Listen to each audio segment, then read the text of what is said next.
gua Big Nick di Big Nick TV. Kali ini gua mau bahas seputar Dinas Koperasi dan UMKM. Kebetulan mereka lagi ada seminar nih di Habitat Tower. Nanti apa yang ada di sana, kita mau tahu juga tanggapan dari kepala dinasnya. Tapi sebelum itu jangan lupa like, comment, subscribe, and share.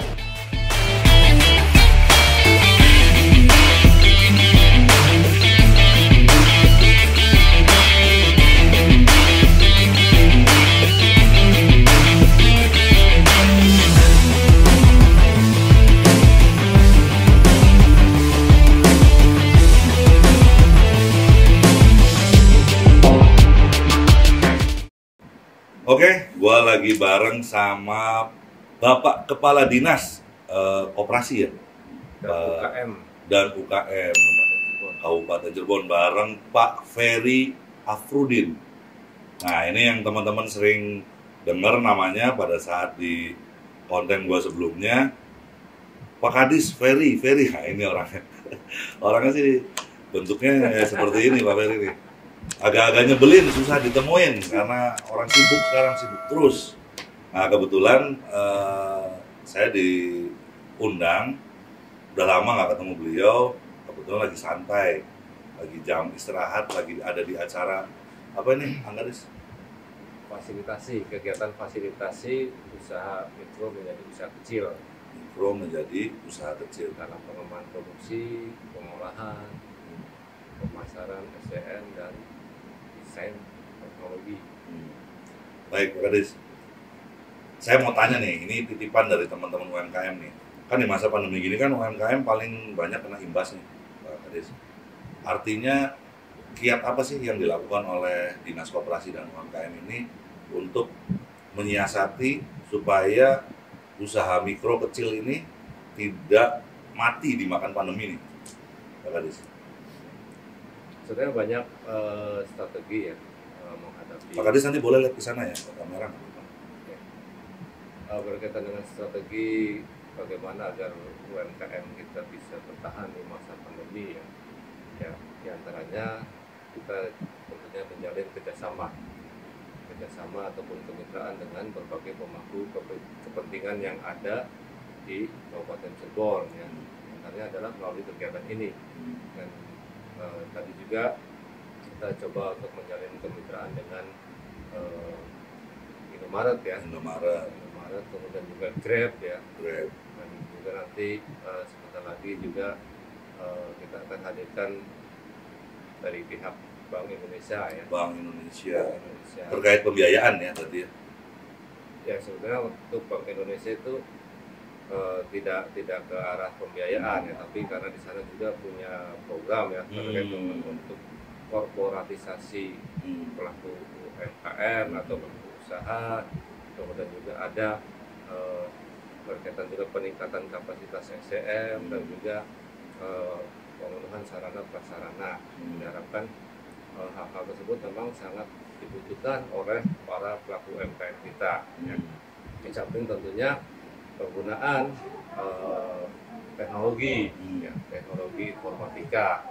Nah, saat ini merupakan satu upaya yang tepat ya, bagaimana kita UMKM kita untuk bisa masuk ke dalam ekosistem digital melalui pemasaran digital ya larinya ya, secara online karena ya seperti yang kita ketahui bersama terkait dengan akses internet kan tidak ada batas ya, tidak terbatasi oleh ruang dan waktu, batas daerah, batas negara, semuanya bisa dilewati ya melalui akses internet atau secara online ya. Diharapkan produk-produk UMKM kita juga bisa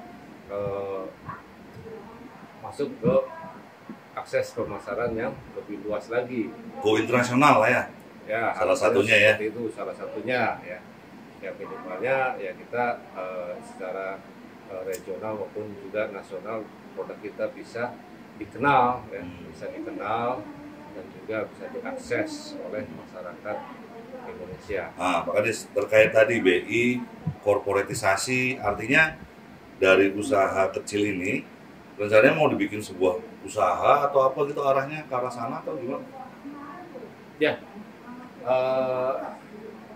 sederhana sebetulnya pemikirannya, landasan pemikiran sederhana, di mana kita berusaha secara sendiri-sendiri itu pastinya ya akan banyak mungkin akan banyak juga menemui hambatan permasalahan ya terkait bagaimana kita memenuhi kebutuhan bahan baku, bagaimana kita meningkatkan kualitas produksi, bagaimana kita tadi masuk pada akses pemasaran yang lebih luas, yang kesemuanya itu insya Allah bisa dipenuhi melalui suatu korporasi ya, suatu korporasi yang dalam hal ini ya yang lebih tepat dalam hal ini untuk korporatisasinya adalah melalui suatu badan usaha yang berbentuk koperasi. Dan alhamdulillah mereka para pelaku UMKM Kabupaten Cirebon sudah membentuk Koperasi Caruban Mitra Usaha. Koperasi Caruban Mitra Usaha artinya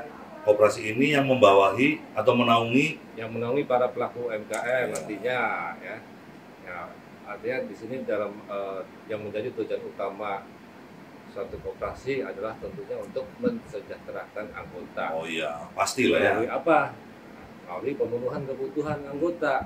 Ya, dalam hal ini kebutuhan anggota yang merupakan para pelaku usaha pasti ya tidak lepas dari kebutuhan akan bahan baku, kebutuhan akan bagaimana meningkatkan kualitas produksi, bagaimana kebutuhan akan terkait dengan peningkatan kapasitas SDM-nya, kebutuhan akan pemasaran, termasuk kaitan dengan sarana prasarana penunjangnya seperti desain teknologi dalam hal branding ataupun juga kemasan produknya. Artinya agar produk-produk kita itu bisa marketable atau bisa diterima oleh pasar modern lah. Mungkin mereka juga secara tradisional sudah punya pasar, tapi bagaimana kita untuk menaikkan kelas produk UMKM kita agar bisa diterima oleh pasar modern yang bisa diakses oleh masyarakat golongan atas. Nah, Pak Kadis, ada nggak sih UMKM kita? Pak Kadis jangan terlalu kaku ya, ini kalah sama Pak Bupatinya nih. Pak Bupatinya kalau ngomong santai, Pak Kadisnya tegang nih. Ada nggak Pak Kadis UMKM kita yang sudah go internasional dari Kabupaten Cirebon? Ada. Ya. Oh, mantap. Ada.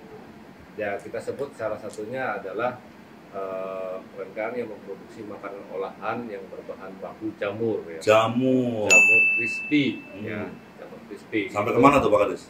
Itu sudah ke Prancis ya. Dan Prancis bro sudah punya market di Malaysia, di Mall Malaka ya, di Mall Malaka. Kemudian juga beberapa waktu yang lalu juga ada peluang pasar di Vietnam ya, pasar di Vietnam, dan Spanyol juga dalam penjajakan ya. Spanyol, gila, keren banget bro. Timur Tengah juga termasuk Timur Tengah ya. Nah itu dari mana Pak Kadis tepatnya itu? Kabupaten Cirebonnya daerah mana tuh? Itu produksinya di Pabedilan, Cirebon Timur. Ya. Luar biasa. Itu udah bentuknya besar apa gimana Pak Kadis? Artinya produksinya tuh udah menghasilkan cukup banyak per harinya atau? Ya, untuk kapasitas produksi ya insya Allah lah, karena di jaringan Indomaret saja, toko Indomaret saja, beliau sudah mensuplai ya banyak ya untuk toko-toko yang di bawah naungan Indomaret ya. Apa namanya Pak Kadis? Itu brandingnya Amura. Jamur crispy Amura. Nah, jadi kalau lu ketemu jamur crispy Amura di Indomaret atau pas lu lagi ke Prancis, itu produksi anak Kabupaten Cirebon yang dibina ya Pak Kadis, yang dilakukan pembinaan oleh Dinas Koperasi dan UMKM Kabupaten Cirebon. Nah Pak Kadis, harapan Pak Kadis apa sih terhadap semua upaya yang dilakukan oleh dinas yang dipimpin oleh Pak Kadis ini terhadap tumbuhnya perekonomian melalui sektor UMKM? Harapan pastinya Ya tentunya di masa pandemi ya, di mana ternyata ya meskipun banyak juga yang terdampak ya, UMKM kita ini ternyata masih mampu survive, Masih survive. bertahan, dan alhamdulillah. Ya.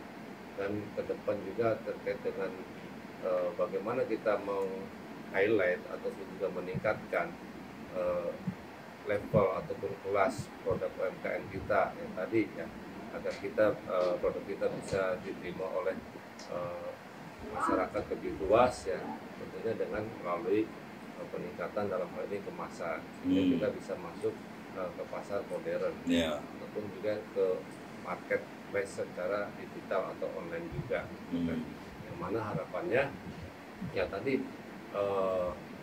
memberikan juga kontribusi bagi pertumbuhan ekonomi khususnya di daerah Kabupaten Cirebon. Betul.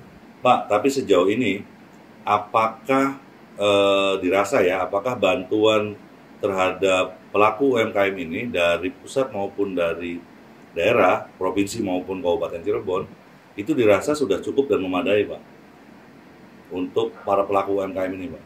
Ya, kalau berbicara cukup Pak, mungkin masih kurang ya. Karena untuk bagaimana meningkatkan skala usaha tentunya diperlukan pembiayaan yang tidak sedikit ya, bagaimana besar, untuk memenuhi bahan kemasan, bagaimana untuk bisa mengakses pasar yang lebih luas ya, apalagi misalkan untuk ekspor ya, ekspor juga kan dibutuhkan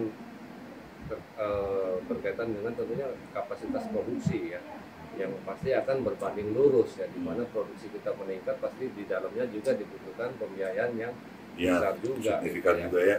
Gitu.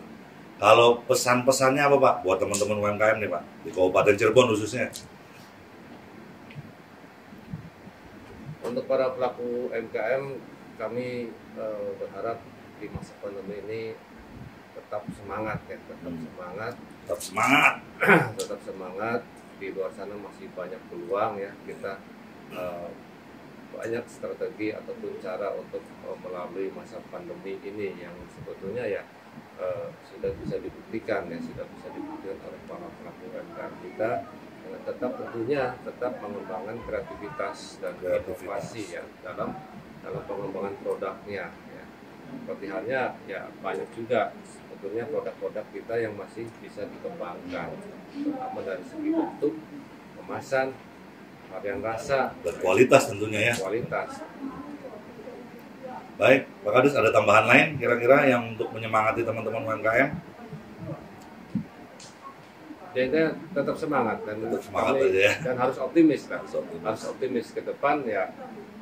Insya Allah pelaku UMKM tidak sendiri, banyak pemangku kepentingan ya yang juga turut peduli dan memberikan perhatian kepada para pelaku UMKM. Ditambah dengan terbitnya Undang-Undang 11 tahun 2020 tentang Cipta Kerja dengan peraturan turunannya melalui peraturan pemerintah nomor 7 2021 ya tentang kemudahan, perlindungan dan juga pemberdayaan koperasi dan UMKM itu memberikan ruang gerak yang sangat luas bagi para pelaku UMKM. Baik, artinya tadi yang saya tangkap bahwasanya teman-teman UMKM tidak sendiri. Di sini juga pasti Dinas Koperasi dan UMKM pasti akan memfasilitasi teman-teman UMKM dalam hal tadi ya, mengembangkan, menginovasi segala produknya agar bisa diterima di masyarakat luas. Teman-teman, sekian bincang bareng Big Nick Fisik. Kita semoga apa yang sedikit pembicaraan kita dengan Pak Kadis Ferry ini bisa bermanfaat buat lo semua. Dan sampai ketemu lagi di Big Nick Fisik berikutnya. Jangan lupa support channel kami ya. Assalamualaikum warahmatullahi wabarakatuh.